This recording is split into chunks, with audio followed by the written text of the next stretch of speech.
मंगलसूत्र पिंधिबारे 5टी नियम अच्छी भौणी मैंने कौन जानी। प्रथम मंगलसूत्र सुनार ही सब बेले बेकर पिंधे छोट हो कि बड़ हो से किसी फरक ना। द्वितीय मंगलसूत्र रे कलामती रहिबा निहाती दरकार। जदि मंगलसूत्र रे कलामती रोची ताहले आपण मानकर सुहाग को सब बेले खराब नजर रक्षा करिथाए। तृतीय बाहाघर परे केबे भी मंगलसूत्र को बेकरू काढ़ीबेनी। जदि आपणकर इच्छा है किणा मंगलसूत्र पिंधिबाकू ऊपर रखिकी भी मंगलसूत्र पिंधि पारिबे। चतुर्थ केबे मंगलसूत्र राण खाइबेनी। पंचम केबे काहाकू मंगलसूत्र देबेनी। जदि दौचंदी ताहले बहुत अशुभ होता है।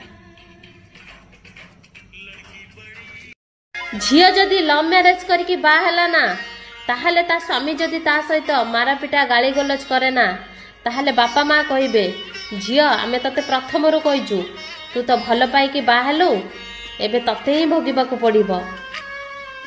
सेई कथा झियो जदि बापा माँ को कथा मानिकी जदि अरेंज मैरेज कला ना ताहले ता स्वामी जदि मारापिटा एमिति गाली गलज सबुदिन करे ना ताहले बापा माँ कहिबे झियो तो भाग्य खराब आमे आ कौन करि परिबु जहा तो भाग्यर थिबो आउ।